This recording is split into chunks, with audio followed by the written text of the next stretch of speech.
سبق نمبر 12 قرۃ العین حیدر مشق۔ نمبر 1 معنی یاد کیجیے۔ فکشن افسانہ اور ناول۔ عظیم بہت بڑا، متوسط درمیانی، مشترکہ ملی جلی، ادیب ادب کی تخلیق کرنے والا، ادب لکھنے والا، متعلق وابستہ جڑا ہوا، منسلک، اعتراف کرنا، تسلیم کرنا، ماننا، اعزاز، انعام، شریک، شامل، رخصت ہونا، الگ ہونا، جدا ہونا۔ نمبر 2 سوچئے اور بتائیے۔ سوال نمبر 1 قرۃ العین حیدر کون تھی اور وہ کہاں پیدا ہوئیں؟ جواب: قرۃ العین حیدر اردو کی اہم فکشن نگار تھی اور وہ علی گڑھ میں پیدا ہوئیں۔ سوال نمبر 2 قرۃ العین حیدر کے والد کا نام کیا تھا؟ جواب: قرۃ العین حیدر کے والد کا نام سید سجاد حیدر یلدرم تھا۔ سوال نمبر 3 قرۃ العین حیدر کے سب سے مشہور ناول کا نام لکھیے۔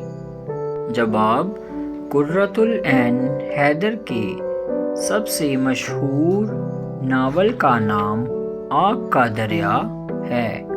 سوال نمبر 4 قرۃ العین حیدر نے ناول کے علاوہ اور کیا کیا لکھا؟ جواب: قرۃ العین حیدر نے ناول کے علاوہ افسانے اور ناولٹ لکھے اور ساتھ میں انگریزی اخبار السٹریڈ ویکلی اور امپرنٹ میں صحافت کا کام بھی انجام دیا۔ سوال نمبر 5 قرۃ العین حیدر کو کون کون سے اعزاز ملے؟ جواب: قرۃ العین حیدر کو Soviet Land Nehru award, Sahitya Akademi انعام، گیان پیٹھ، پدم شری اور پدم بھوشن کے اعزاز ملے۔ نمبر 3 نیچے دیے ہوئے واحد لفظوں کی جمع لکھیے۔ کہانی، کہانیاں، موضوع، موضوعات، دستاویز، دستاویزات، ترجمہ، تراجم، روایت، روایات۔ نمبر 4 نیچے دیے ہوئے لفظوں سے خالی جگہیں بھریے۔ نمبر 1 قرۃ العین حیدر اردو کی اہم ڈیش ہیں۔ فکشن نگار۔ نمبر 2 تقسیم ملک کے بعد وہ اپنے خاندان کے ساتھ ڈیش چلی گئیں، پاکستان۔